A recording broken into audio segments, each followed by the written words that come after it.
네, 구독자 시청자 여러분 반갑습니다. 박 작가입니다. 네, 오늘도 하루 동안의 시장에서 일어난 여러 가지 변화들과 중요한 이슈들 그리고 가격 전망에 관한 이야기들을 시황 영상을 통해서 전해드리도록 하겠습니다. 네, 카카오톡에서 크립토 트렌드랩이라고 하는 커뮤니티를 운영하고 있습니다. 굉장히 많은 멤버님들이 모이셔가지고 다양한 정보들과 대화를 나누고 있으니까요. 혼자 투자하시기 어려우신 분들은 참여하시면 투자에 도움을 받으실 수 있습니다. 네, 오늘 영상이 도움이 되셨다면 구독, 좋아요, 댓글, 알림 설정 정중히 부탁드리겠습니다. 네, 오늘은 거시경제 이야기 간단하게 먼저 하고 가겠습니다. 네, 어제 비트코인 가격이 또 소폭 조정을 받았습니다. 자, 그런데 지금 보시면은 미국의 3대 지수가 모두 다 하락으로 마감을 한 거를 볼 수가 있죠. 이렇게 비트코인뿐만이 아니라 미국의 증시를 비롯한 여러 자산들이 하락세를 보였다라고 하는 거는 뭔가 요인들이 있는 거겠죠. 그게 바로 미국의 국채 금리가 다시 상승의 흐름을 탔다라는 부분들입니다. 그래서 약간 진정되긴 했는데 여전히 굉장히 높은 수준을 유지하고 있는 것을 확인할 수가 있습니다. 자, 이렇게 미국 국채 수익률이 상승한다라고 하는 거는 뭔가 어떤 불안한 요인들이 작용을 하고 있다라는 거겠죠. 그 이유가 뭐냐면은 결국은 미국의 금리 인하 시점이 우리가 예상하는 것보다는 더 늦어질 수 있다. 이런 불안감들이 지금 나오고 있는 부분들입니다. 그래서 우리가 FOMC 패드워치에서 한번 확인을 해보면은 9월 달에도 금리를 동결할 것이다 라는 의견이 더 많이 지금 형성이 되어 있는 걸 볼 수가 있습니다. 지금 과반이 넘는 인원들이 동결에 베팅을 하고 있는 거죠. 그리고 이제 11월이 됐을 때 이제는 금리를 한 차례 정도 인하할 것이다 라는 의견이 더 많이 늘어나긴 했는데 그럼에도 대략 40% 가까운 수준의 어떤 참여자들은 11월 달까지도 동결할 것이다 라는 의견들을 내놓고 있는 겁니다. 그리고 12월에 가면은 이제는 완전히 이제 인하에 대한 의견들이 더 지배적으로 나오고 있는 겁니다. 그래서 시장에서 이런 것들이 어떤 불안 요소로서 작용을 하고 있는데 자, 여기에 대해서 제가 매주마다 전해드리는 이 디지털 투자 상품의 어떤 유입 유출량 보고서 있죠. 이걸 코인시어스에서 공유를 하는 건데 그 담당자가 제임스 버터필이라고 하는 사람입니다. 자, 이분이 한 유튜브 방송에 나와서 아마도 첫 번째 금리 인하가 예상보다는 더 늦어질 것이다. 대신에 큰 폭으로 이루어질 수 있다.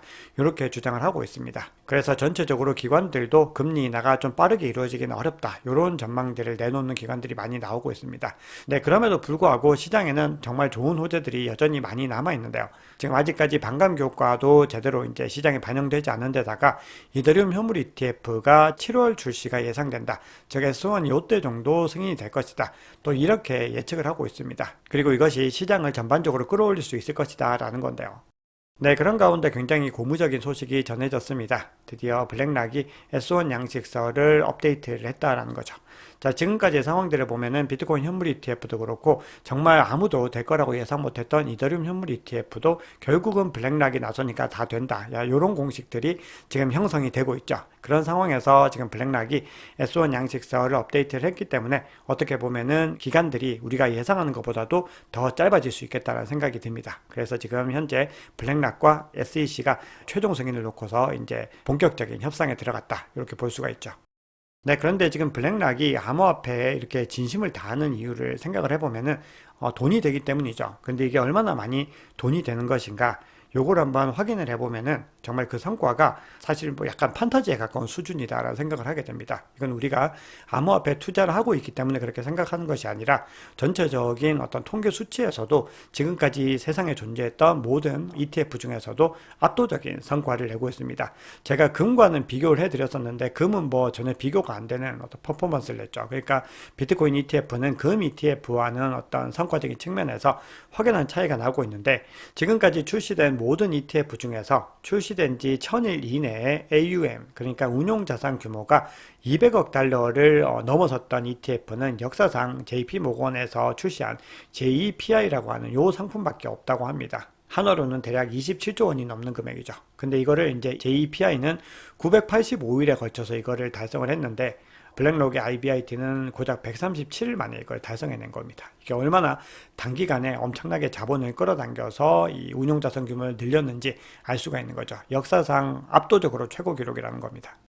네, 그리고 드디어 블랙락의 IBIT가 GBTC를 추월했습니다. 지금 여기 약간 엎치락 뒤치락 했었는데 지금 이제 최종적으로 오늘 결과까지 나오면은 상당한 수준으로 이제 추월할 것으로 나오고 있고 어제 저녁에 이제 추월했다라는 발표들이 나왔죠. 그리고 앞으로 그 격차들은요 더 많이 좀 늘어나게 될 가능성들이 있습니다. 네, 그러면 이더리움 현물 ETF가 승인된 이후에 추가적으로 어떤 또 알트코인의 ETF가 승인될 것인가, 이 부분에 많은 관심들이 있으실 텐데, 기본적으로 당분간은 좀 출시가 되기 어렵다라는 전망들이 지배적으로 나오고 있습니다. CME에서 공식적으로 발표를 했습니다. 솔라나의 선물 상품을 제공할 계획은 현재로서는 없다라는 것이죠. 네, 우리가 비트코인과 이더리움의 공통점은 무엇이냐? 바로 CME에서 이미 선물이 상장이 되었었다라는 거거든요. 근데 이것이 이루어지지 않는다라는 것은 아직까지 솔라나는 좀 가야 될 길들이 많이 남아있다. 이렇게 볼 수가 있겠습니다. 네, 그러면 지금 비트코인이 역시나 사이클 주기에서 어디쯤 와 있는지를 온체인 지표를 통해서 살펴보고, 추가적으로 지금 시장의 상황들이 지금 어떤 상황에 놓여 있는지 또 여러 가지 데이터들을 통해서 살펴보도록 하겠습니다. 우리가 이 시장의 흐름을 볼 때 가장 중요하게 보는 지표는 뭐 MVRV 지표라든지 MVRVG, 그리고 SOPR 지표, 그리고 NUPL 지표, 뭐 이런 것들을 중요하게 보고 있습니다. 자, 이번에는 MVRV G스코어를 가지고 와 봤는데요. 지금 보시면은 가격 구간이 요 정도 구간에 있는데 약간 더 하향 이탈해서 이 정도 위치에 놓여 있는 것을 볼 수가 있습니다. 그래서 사이클에 전체적으로 봤을 때 중간 단계에 도달하기 직전에 와 있는 것이죠. 그러니까 아직까지는 굉장히 가야 될 길이 멀다는 걸 알 수 있고, 이전 대세 상승장에서는 요 구간을 찍었는데 그 이전엔 더 높이 올라간 구간들도 있다는 겁니다. 그래서 아직까지 MVRV G스코어로 봤을 때는 가야 될 길이 굉장히 멀고, 가장 높았던 구간이 3.07 정도가 된다라는 걸 볼 수 있죠. 근데 지난 대세 상승장에서는 7.52 정도를 찍었습니다. 그래서 전반적인 사이클상에서 아직까지는 절반 이상이 더 남아있다, 이렇게 볼 수가 있겠죠. 네, 다음으로는 쇼텀 홀더, 즉 단기 보유자들의 SOPR 배수를 통해서 전체적인 흐름들을 한번 살펴볼 수가 있는데요. 전체적으로 365일, 즉 1년 대비로 했을 때 지난 30일 동안의 SOPR 추이를 한번 살펴보는 부분들인데, 지금 현 시점에는 0.99 정도로 집계가 되고 있습니다. 즉 지난 365일 동안의 SOPR보다 현재 더 낮다는 것을 의미를 할 수 있는 거죠. 이 얘기는 최근 몇 달 동안의 단기 보유자들의 평균 손실들이 있었다는 겁니다. 자, 이 얘기는 현 시점이 고평가보다는 저평가 구간에 더 가깝다라는 것을 확인할 수가 있습니다. 그리고 이 지표들이 최고조에 달했던, 즉 대세 상승장의 가장 정점 부근에서는 1.07에서 1.06 정도를 기록한 것들을 확인할 수가 있습니다. 그래서 여전히 SOPR 지표로도 비트코인은 가야 할 길이 많이 남아있다라는 걸 확인할 수가 있습니다. 네, 그리고 시장에서 일어나고 있는 또 하나의 고무적인 변화들은 고래의 수가 굉장히 많이 늘어나고 있다는 겁니다. 지금 보시면은 비트코인이 가격이 상승하는 동안에 같이 증가를 하다가 요 구간부터는 이제 줄어드는 걸 볼 수가 있습니다. 즉 물량을 갖다 많이 던져내면서 고래들의 숫자가 계속해서 줄어드는 모습들이었는데, 지금 보시면은 가격이 상승하는 구간에서 다시 고래들이 늘어나는 걸 볼 수가 있죠. 즉 가격을 상승시키는 원동력이 고래들의 매집에서 많이 비롯되었다라는 것을 우리가 이 지표에서는 추측을 해볼 수가 있는 겁니다. 즉 고래들을 중심으로 해서 다시 분배해서 매집, 즉 재축적으로 전환이 되고 있다는 겁니다. 그만큼 고래들도 여전히 시장을 불리시하게 보고 있다라는 의미입니다. 네, 이번에는 사이클 주기를 확인할 수 있는 NUPL 지표를 또 확인해 보겠습니다. 자, 이번에는 단기 보유자가 아니라 롱텀 홀더, 즉 장기 보유자들의 NUPL 지표를 한번 살펴보면은 또 주기들을 좀 확인할 수가 있는데요. 왜냐하면은 이 정점으로 갔던 주기들이 굉장히 많이 장기 보유자들의 흐름과 겹치고 있기 때문입니다. 즉 주기의 어떤 완전한 패턴들을 확인할 때는 장기 보유자들의 움직임을 보는 것이 중요한 거죠. 자, 그런데 보시면은 그 전과, 즉 2021년 대세 상승장과 2017년 대세 상승장 당시에는 이 파란색 선 부분까지 올라갔던 것을 확인할 수가 있습니다. 그런데 지금은 그보다 바로 아래 단계 요 구간에 위치를 하고 있는 걸 볼 수가 있죠. 그래서 아직까지는 가야 될 길들이 많이 남아 있는데, 요 구간을 조금 더 클로즈업해서 한번 살펴보시면은 지금 현재 바로 밑 구간까지도 하향 이탈했다가 다시 반등하는 모습들을 보이고 있습니다. 그러니까 단계가 사실상 두 개의 단계가 더 남아 있는 것으로 볼 수가 있는 거죠. 네, 그리고 가장 높은 단계인 요 환희 단계에서도 상당 기간 유지를 했던 것을 볼 수가 있죠. 그래서 아직까지는 사이클 주기들이 가려면 많이 남아 있고, 현재 롱텀 홀더들의 NUPL 지표는 대략 0.57 정도 수준을 유지하고 있는 것으로 볼 수가 있습니다. 그리고 이 파란색 선으로 넘어서는 구간은 0.75 이상의 구간들이기 때문에 아직까지는 격차들이 꽤 있는 걸 확인할 수가 있죠. 네, 그리고 유동성의 어떤 상승을 가늠할 수 있는 스테이블 코인의 어떤 유동성 흐름들도 굉장히 좋아지고 있습니다. 스테이블 코인의 전체 시가총액이 1610억 달러를 넘어서 2년 내 지금 최대치를 기록하고 있는 것을 확인할 수가 있습니다.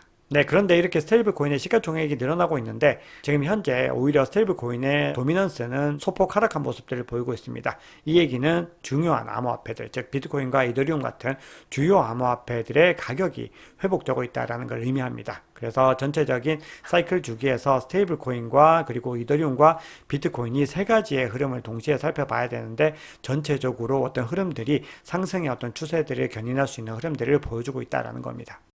네, 그런데 또 단기적으로 매도 물량들이 나올 가능성들은 여전히 존재하고 있습니다. 자, 우리가 마운트 곡수 물량에 대한 부분들이 그저께 좀 많이 논란이 됐었죠. 근데 이제 1달러가 됐는데 결국은 이것이 실질적인 채무 상환이 이루어졌을 때는 분명히 시장에 단기적으로 영향을 끼칠 수밖에 없다. 그런데 그것이 절대로 시장을 크게 무너뜨리거나 하는 심각한 요인은 되지 않을 것이다. 이렇게 볼 수가 있겠죠. 자, 두 번째로 볼 수 있는 게 이더리움이 이제 최종적으로 S1이 승인되고 나면은 그레이스케일 펀드에서 비트코인 GBTC가 그랬던 것처럼 매도 물량이 나올 가능성들이 있습니다. 자, 세 번째로는 채굴자들의 매도 물량이 나올 가능성들도 열어둬야 되는데요.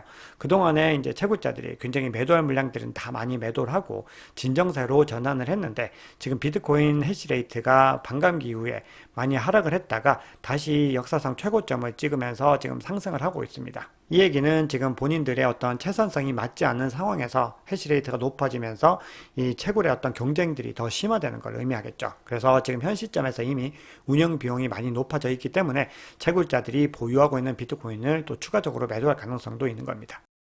네, 그런데 앞서 말씀드렸던 세 가지 요인은 모두 다 시장의 단기적인 어떤 이슈로 작용을 할 수 있습니다. 그래서 지금 전체적으로 장기적으로는 이 시장의 호재가 될 수 있는 뉴스들이 더 많이 있습니다. 가령 이더리움 같은 경우도 만약에 그레이스케일의 어떤 상품에서 유출이 일어나더라도 이것들을 월가의 기관들이 이제 본격적으로 유입될 수 있는 통로가 만들어졌기 때문에 강력한 수요세로 받아낼 수가 있는 거죠. 그래서 결국은 지금 현 시점에서는 수요가 더 늘어날 수 있는 요인들이 더 많이 있다는 겁니다. 자, 그럼 중요한 뉴스 한두 가지만 살펴보고요. 가격 전망으로 넘어가 보겠습니다. 네, 캐시우드가 이더리움 현물 ETF와 관련해서 미 대선의 영향으로 돌연 승인되었다라고 공식적으로 이런 발언들을 하고 있습니다. 그러면서 만약에 일반적인 방식으로 승인이 되려고 했으면은 SEC로부터 피드백을 받았어야 되는데 본인들도 이 발표가 갑자기 나기 전까지는 SEC로부터 해당 상품에 대한 질문을 갖다가 전혀 받지 않았다는 겁니다. 그래서 승인되지 않을 것이라는 예상이 지배적이었다는 거죠. 만약에 승인될 가능성이 있었으면은 캐시우드가 그냥 가만히 있을 사람은 아니죠. 여기저기 나와가지고 승인될 것 같다라고 막 여러 가지 얘기들 했을 텐데 계속 침묵하고 있었고 오히려 반대 이야기들을 많이 했습니다. 왠지 승인이 안 될 것 같아. 이런 얘기를 했는데 갑자기 급격히 상황이 뒤집어졌다는 거거든요. 그러면서 그 이후로 하원에서 지금 21세기 금융혁신 및 기술 법안 관련된 정서에 어떤 변화가 생겼고 물론 상원에서 통과되지 않을 가능성이 높다는 의견이 더 많지만 그럼에도 어떤 변화들의 조짐을 만들었고 트럼프 전 대통령의 친비트코인, 친암호화폐 행보가 많은 어떤 변화들을 만들어냈다라는 겁니다. 그러면서 솔라나 ETF가 승인될 가능성도 있지만 주요 어떤 종합증권사는 메이저 이상의 것은 절대 승인하지 않을 것 같다. 이렇게 얘기하면서 특히 밈코인 펀드는 승인될 가능성이 낮다. 이렇게 주장을 합니다. 자, 그리고 미 하원 의원 중에서 굉장히 또 친암호화폐 의원이 있습니다. 톰 해머라고 하는 의원이 게리 갠슬러는 SEC에서 일하는 최악의 일이다. 이렇게 주장을 하면서 갠슬러는 SEC의 사명을 매일 어기고 있다. 이렇게 주장을 했습니다. 그만큼 게리 갠슬러의 입지가 굉장히 많이 축소되었다는 것을 확인할 수가 있습니다. 네, 그러면 CBD 지표 한번 살펴보겠습니다. 네, 지금 파이어 차트 보시면은 가격대 상단으로 해서 여전히 강력한 매도벽들이 만들어져 있습니다. 72K에서 여전히 가장 두터운데요. 그 하단으로도 그 상단으로도 아주 촘촘하게 두꺼운 매도벽이 한 요 정도 수준을 기준으로 해서 만들어져 있습니다. 그만큼 강력한 매도벽들이라는 거죠. 그리고 가격 바로 상단으로도 만들어지고 있죠. 자, 그런데 지금 보시면은 가격 하단으로 매수벽도 조금씩 짙어지고 있습니다. 그래서 66K와 65K 그리고 64K에 제법 뚜렷하게 이제 매수벽이 생성되는 걸 볼 수가 있습니다. 그래서 지금 서로 매수세와 매도세가 치열하게 지금 기싸움을 벌이고 있는 걸 볼 수가 있는데요. 그런 상황에서 지금 가장 큰 규모의 갈색고래가 여기서 물량을 던져내면서 가격의 어떤 하락들을 이끈 것을 볼 수가 있습니다. 그런데 그 같은 시간 동안에 보라색 고래가 물량을 넣으면서 가격이 큰 폭으로 하락하는 것들을 막아서는 모습들을 확인할 수가 있죠. 그래서 일정 부분 오히려 좀 전체적인 유입량은 늘어나는 모습들을 볼 수가 있습니다. 그리고 빨간색 고래 같은 경우는 사실상 관망에 가까운 행보들을 보이고 있고요. 그리고 녹색 같은 경우 경우도 약간씩 매입 물량을 조금 더 늘리는 모습들을 확인할 수 있습니다. 그래서 전체적으로 이 시점에서 중요하게 봐야 되는 것은 가장 큰 규모의 갈색고래가 매도 우위의 움직임을 보였기 때문에 이 부분들은 좀 주목해서 살펴보셔야 됩니다. 네, 그러면 비트코인 가격 보겠습니다. 지금 전체적으로 추세가 어제 말씀드렸던 부분에서 변화가 없습니다. 지금 가격을 굉장히 잘 방어하고 있고요. 미 채권 수익률이 올라가게 되면은 국채 수익률이 상승에 따라서 평소 같았으면 더 크게 하락을 했을 수 있는데 지금 보시면은 여기는 이제 22MA를 딱 찍고 다시 반등하는 모습들을 보여주고 있죠. 그래서 지금 현재 시점에서는 67.1K 정도에 위치하고 있는 22MA를 잘 방어를 해야 되고요. 그리고 무엇보다 볼린저 밴드 중간선, 즉 66.5K 정도의 형성이 되어 있는데 이 구간의 상단을 잘 유지하는 것이 중요합니다. 그래서 이 구간들이 뚫리지 않는 것들이 첫 번째 미션이란 거죠. 그리고 추세를 유지할 수 있는 어떻게 보면 마지노선이 50SMA, 65K입니다. 그래서 이 구간들까지는 방어를 해야 되고 만약에 이 구간을 하향 이탈하게 되면은 추가적으로 더 하락을 할 수 있기 때문에 우리가 그때는 중요한 매입 포인트들을 확인해 봐야 됩니다. 그리고 지금 RSI도 14이평선을 뚫고서 지금 중립지역으로 다가가고 있는 것들을 확인할 수가 있습니다. 네, 그리고 가격이 반등하기 위해서는 기본적으로 38.8K 이상으로 끌어올리고 70K 이상을 이제 넘어서는 것이 첫 번째 중요한 이슈다. 이렇게 말씀을 드렸습니다. 그리고 이후에는 최고점 73.7K를 넘어서는 것이 매우 중요합니다. 이때부터는 추세들이 완연하게 더 전환될 가능성이 있기 때문에 80K, 84K를 목표 가격으로 해서 지금 랠리를 이어갈 수가 있는 거겠죠. 네, 이더리움도 상황이 비슷합니다. 이더리움도 굉장히 가격 방어를 잘 하고 있고요. 이 구간을 지금 현재 잘 지켜내고 있습니다. 이 구간이 대략적으로 3,720달러 이상을 유지하는 것이 굉장히 중요하고요. 만약 여기서도 하향 이탈하게 됐을 때는 22MA가 있는 3,520달러, 그 이후에는 이제 볼린저 밴드 중간선 3,381달러 이런 구간들을 유지를 해야 되고 역시나 마지노선은 3,250달러 부근에 있는 50SMA까지 유지하는 것이 중요합니다. 지금 이더리움 같은 경우는 비트코인보다 가격 방어를 잘했죠. 그런데 지금 보시면은 RSI가 하향 이탈해가지고 지금 14이평선과 맞닿아 있는 모습들을 확인할 수 있습니다. 그래서 여기서 다시 말아서 올릴 수 있는지에 따라서 추세적인 부분들을 더 확인을 해야 됩니다. 그래서 이더리움 같은 경우도 지금 중요한 거는 이제 4,000달러를 빨리 넘고 올라가서 4,100달러를 넘어서는 것이 중요한 미션이다. 이렇게 볼 수가 있습니다. 이 구간이죠. 그리고 지금 가장 중요한 거는 현재 이 시점들, 이 구간들을 지지를 잘 지켜내는 것이다. 반복적으로 말씀드립니다. 네, 그래서 URPD 지표상으로도요, 지금 가장 치열한 격전지에 다시 도달했습니다.